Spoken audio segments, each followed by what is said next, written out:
So Izzy just got outclassed by Sean Strickland, which a lot of people thought Izzy was going to beat Sean.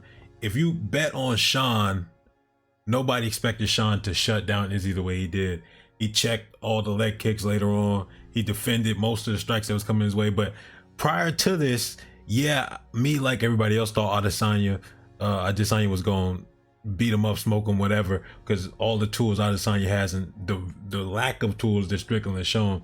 But even before that, you know, Sean Strickland, to be honest, has one of the most underrated defenses in the UFC, which is something I thought before, but he definitely proved it here, coming against arguably the best striker in the UFC, or at least one of the best strikers, and outstriking him, being a better counterpuncher than Izzy. And that's kind of what I wanted to highlight in this particular moment when Izzy got dropped, because Izzy was trying to rope-a-dope him like how he did Pereira. And so Sean comes in with the jab, and as soon as Izzy feels that contact, he's ready to counter. But he's throwing this wide ass hook, this wide hook. Now look at how tight Sean's cross is compared to how wide Izzy's hook is. Izzy's hook is coming from way out there, and straight punches beat looping punches is just so simple, basic boxing stuff. And that's basically what Sean was, other than like an occasional front kick, an occasional leg kick. He used the front kick to the body a lot later on and was controlling distance and stuff like that. But other than a few like kicks here and there, it was just straight up boxing. He came in some, I'm not gonna call it a Philly shell, some sort of eggshell or whatever the hell, and he was just walking Izzy down for 5 rounds. He cornered him, he clipped him, he beat him up, busted his nose, busted his eye. Izzy has some moments, but that's crazy to say, is that Izzy has some moments. No, when you think about it, Jan Blachowicz didn't beat him as bad. Pereira didn't beat him as bad.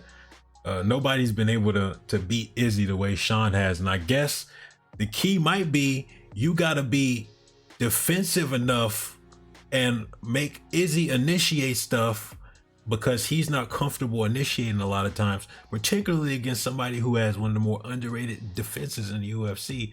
That's something I thought before, but it got absolutely proved here. One thing about Sean is that his reflexes are super underrated. Maybe I can go and like find some moments, but he just able to find his way through combos and stuff like that, and able to check kicks and able to roll his shoulders and all this. Is just it's a lot of boxing defense. And I guess what it is him being in the gym all the time. And another thing that probably prepared him is him sparring Pereira and getting that big body in there, somebody that's rangy, somebody that's creative, somebody that's gonna throw weird strikes from weird angles and from ranges that's uncomfortable. And so Sean came in prepared. I don't think there was any human being on planet Earth, including Sean or his coach, that expected Sean to go in there and dominate like that.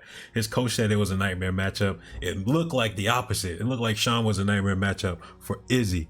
And then Sean himself said, he was, you know, Sean be talking crazy. Sean was talking about how, you know, he knew stuff could happen. And Izzy, the thing with Izzy is that he was the one that looked kind of one-dimensional here. Other than some body kicks, his leg kicks was landing early on, they got shut down.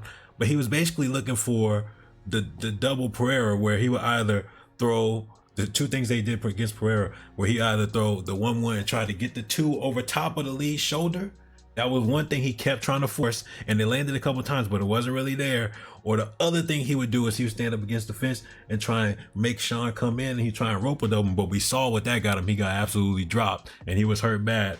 And so this is just a crazy, shocking performance. Hopefully I can do some breakdowns and upload some of that, because I don't do a lot of in-depth MMA breakdowns. But for this case, one of the greatest upsets in UFC history against one of the, like, at least the second greatest middleweight of all time, I'm probably gonna have to slide through with some breakdowns. So y'all be on the lookout for that Immortality Serum out Canelo vid coming tomorrow, or technically today because it's Sunday.